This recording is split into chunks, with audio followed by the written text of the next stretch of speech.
Hi friend, all education for you में आपका स्वागत है। आज हम बिहार पुलिस 2021 के लिए देखेंगे हिंदी के प्रश्न जो 2010 से लेकर 2020 तक जितने भी हिंदी के प्रश्न पूछे गए हैं सभी इस वीडियो में मैंने कवर किया है। ये पार्ट 2 वीडियो है। आपने पार्ट 1 वीडियो नहीं देखे हैं तो डिस्क्रिप्शन में जाकर देख सकते हैं। तो चलिए स्टार्ट करते हैं बिना देरी किए। देखिए, पाठ प्लस शाला, द पाठशाला के मेल को क्या कहा जाएगा? तो इसका आंसर हो जाएगा डी, संयोग। पाठशाला के मेल को क्या कहेगा? संयोग कहा जाएगा। तो इसका आंसर डी हो जाएगा। नेक्स्ट देखेंगे बहुब्रीहि समास में, तो इसका आंसर सी हो जाएगा। तृतीय पद प्रधान होते हैं। जो बहुब्रीहि समास है उसमें तृतीय पद प्रधान होते हैं क्योंकि उसमें एक नया शब्द बनता है। तो इसको याद रखेंगे। देखिए नेक्स्ट है सही उत्तर छांटे।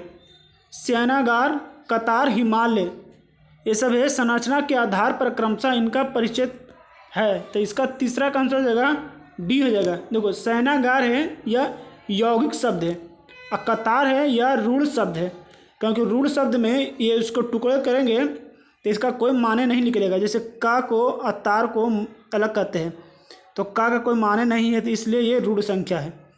योगुल, हिमालय एक योगुल है, तो इसका आंसर डी हो जाएगा।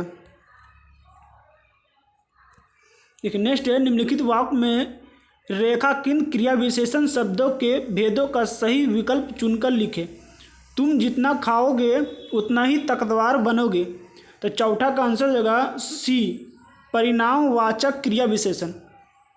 तुम जितना खाओगे तो उतना ही ताकतवर बनोगे, तो परिमाणवाचक क्रिया विशेषण होगा क्योंकि इसमें देखिए परिमाण होता है, मतलब इसमें तुम जितना खाओगे तो उतना ताकतवर बनेगा, मतलब कुछ ना कुछ परिमाण हुआ है इसमें, तो इसलिए इसका आंसर सी हो जाएगा।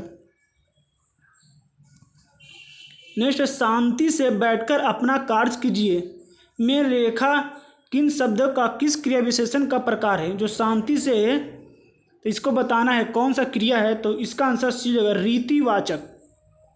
रीतिवाचक यह क्रिया है, शांति से बैठकर अपना कार्य कीजिए। नेक्स्ट है जिसके हृदय में ममता नहीं है उसके लिए एक शब्द क्या है? तो इसका आंसर ए हो जाएगा निर्मम। निर्मम हो जाएगा। जिसके हृदय में ममता नहीं है उसे कहेंगे निर्मम। तो इसको आप याद रखेंगे। नेक्स्ट है यह घर मेरा है और वह तुम्हारा, तो ये क्या है? तो इसका आंसर हो जाएगा सी हो जाएगा सर्वनामिक विशेषण। सर्वनामिक विशेषण हो जाएगा। यह घर तुम्हारा है, यह घर मेरा है और वह तुम्हारा, तो सर्वनामी विशेषण इसका आंसर हो जाएगा। देखिए नेक्स्ट है शुद्ध वाक्य को छांटे, तो इसका आंसर हो जाएगा ए, मेरे दोस्त के पिताजी तंबाकू के पुराने व्यापारी हैं, तो इसका आंसर ए हो जाएगा। इसमें देखिए बी को पढ़िए, मेरे पुराने दोस्तों के पिताजी, तो इस तरह का नहीं लिखा जाएगा, इसको ये लिखा जाएगा। ये सब गलत है। ये इसका सही हो जाएगा। मेरे दोस्त के पिताजी तंबाकू के पुराने व्यापारी हैं। देखिए नेक्स्ट है निम्नलिखित में शुद्ध वाक्य को छांटे, तो इसका आंसर भी ए हो जाएगा। नेताजी को आज वहाँ जाना है, यह सही रहेगा। देखिए दूसरा में है कि नेताजी ने आज वहाँ जाना है, देखिए ये गलत है। इसको आप पढ़ने से मालूम चल जाएगा कौन गलत है कौन सही है। इसका आंसर हो जाएगा ए। आप इन लोगों आसानी से इसको पकड़ सकते हैं। दूसरा है वर्णों के सार्थक समूह को क्या कहलाता है?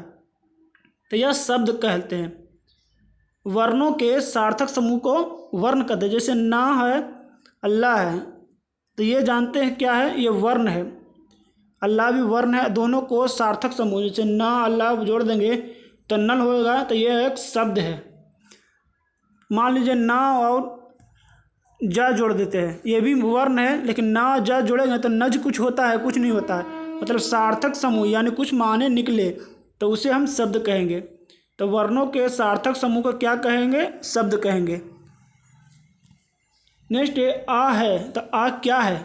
तो आ एक स्वर है क्योंकि स्वर की संख्या 11 होता है। जैसे आ ई इस तरह का 11 स्वर है, तो इसको अभी आप याद रखेंगे। तो 3 का आंसर ए हो जाएगा। नेक्स्ट है व्यवहार और मत शब्दों का सही पर्याय क्या है? तो इसका आंसर ए हो जाएगा। व्यवहार का मतलब होता है आचार और मत का मतलब होता है विचार। मत मतलब विचार और व्यवहार मतलब आचार। तो इसको आप याद रखेंगे। नेक्स्ट व्यंजन संधि के उदाहरण है। तो पांचवा का आंसर हो जाएगा डी, उल्लास, संगम, सद्भावना। यह सब क्या है? व्यंजन संधि के उदाहरण है। देखिए नेक्स्ट है समाज में आज भी सीता सवित्री का महत्व है। यहाँ काले छपे शब्दों का प्रयोग हुआ है। जो सीता सवित्री है तो उसका किसका प्रयोग हुआ है? तो इसका आंसर डी हो जाएगा, जातिवाचक संज्ञा का व्यक्तिवाचक संज्ञा में। तो इसका आंसर डी हो जाएगा। तो इसको आप याद रखेंगे। देखिए नेक्स्ट है बालक ने रोटी खाई। काले छपरों में छपे शब्द का पद परिचय है। तो इसका आंसर डी हो जाएगा। बालक ने रोटी खाई तो ये आकारात्मक क्रिया है, सॉरी डी है। तो डी किसका आंसर ये हो जाएगा डी, ये वाला सकारात्मक क्रिया। मतलब राम ने रोटी खाई, सिर्फ खाई रहता है कि राम ने खाई तो वह आकारात्मक क्रिया है। लेकिन रोटी खाई तो रोटी देखिए कर्ता ने जिस कर्म पर प्रभाव पड़ा है तो उससे सकारात्मक क्रिया पड़े। रोटी पर प्रभाव पड़ रहा है, क्या चीज़ खा रहा तो रोटी खा रहा, तो वह सकारात्मक क्रिया होगा। अब एक वचन क्योंकि नाम दिया है राम, अब ये स्त्रीलिंग है क्योंकि रोटी खाई, और अन्य पुरुष भूतकाल और कर्तवाचक। तो इसको आप याद रखेंगे। नेक्स्ट है कि रामचरित मानस किसने लिखी है? तो यह तुलसीदास ने लिखा है। तो इसको आप याद रखेंगे। देखिए नेक्स्ट देखेंगे गुरु का स्त्रीलिंग रूप बनाने वाले प्रत्यय है। तो गुरु का स्त्रीलिंग होता है गुरयानी। तो गुरानी में लास्ट पर्याय में जो लास्ट में जुड़कर बनता है तो लास्ट में पर्याय जुड़ेगा, आनी जुड़ेगा, तो गुरयानी हो जाएगा। तो इसको आप याद रखेंगे। देखिए नेक्स्ट है आ बैल डॉट डॉट अपूर्ण लोकोक्ति का सही अंश है। तो आ बैल मुझे मार, तो इसका आंसर सी हो जाएगा। देखिए नेक्स्ट है कि यह लड़की बहुत सुंदर है। इस वाक्य में लड़की शब्द क्या है? तो 3 का आंसर हो जाएगा बी, पद। लड़की एक पद है। अगर देखिए यहाँ यह पूछे तो यह एक सर्वनाम हो जाएगा, लेकिन लड़की के पूछ रहा तो यह एक पद है। इसको भी याद रखेंगे। नेक्स्ट है इनमें से संबोधन कारक का शुद्ध रूप है। तो चौथा का आंसर हो जाएगा ए, भाइयों एवं बहनों और बहनों। यह एक संबोधन है। नेक्स्ट है कि नी उपसर्ग से बने शब्दों का सही समूह है। तो इसका आंसर सी हो जाएगा, निरोध, निवारण, नियुक्ति, निबंध। इसको आप याद रखेंगे। निरोध हो जाएगा, निवारण होगा। जैसे नी हटा देंगे तो रोध होता है कोई चीज़, और उसके बाद नी जैसे जोड़ देंगे तो एक नया शब्द बन जाएगा निरोध। तो इसको आप याद रखें। इस तरह का प्रत्यय बनता है और प्रत्यक्ष बनता है। लेकिन नेक्स्ट है अंशुमाला समास का विग्रह सही भेद है। तो इसका आंसर ए हो जाएगा। अंशु है माला जिसकी, इसका मतलब होता है सूरज, क्योंकि अंशुमाला को एक सूर्य का शब्द बन जाता है तो इसे बहुब्रीहि समास कहते हैं। इसमें तीसरा पद प्रधान होता है क्योंकि नया शब्द बन जाता है। देखिए अंशुमाला लिखा हुआ लेकिन इसका माने कुछ अलग हो जाता है तो उसे बहुब्रीहि समास कहते हैं। इसका विग्रह बनेगा अंशु है माला जिसकी। तो इसको आप याद रखेंगे। देखिए नेक्स्ट है धात्र प्लस अंश और नौ प्लस इक का सही संधि विच्छेद है। तो इसका आंसर हो जाएगा ए, धातंत्रंश और नाविक।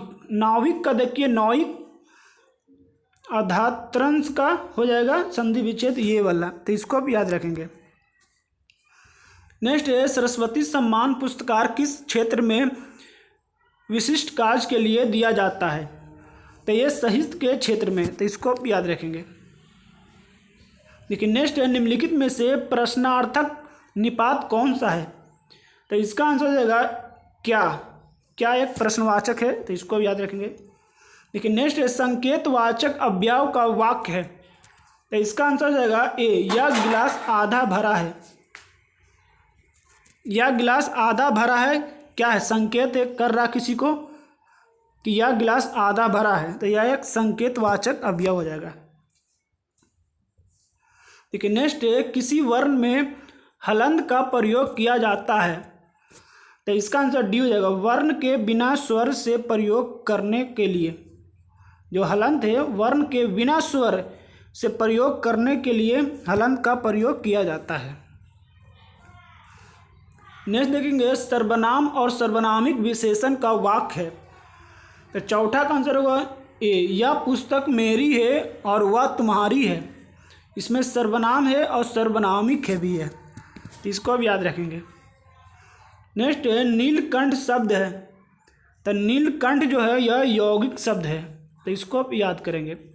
अगर समास में पूछे तो यह एक बहुब्रीहि समास है, और नीलकंठ जो शब्द में पूछे तो यह यौगिक शब्द है, तो इसको याद रखेंगे।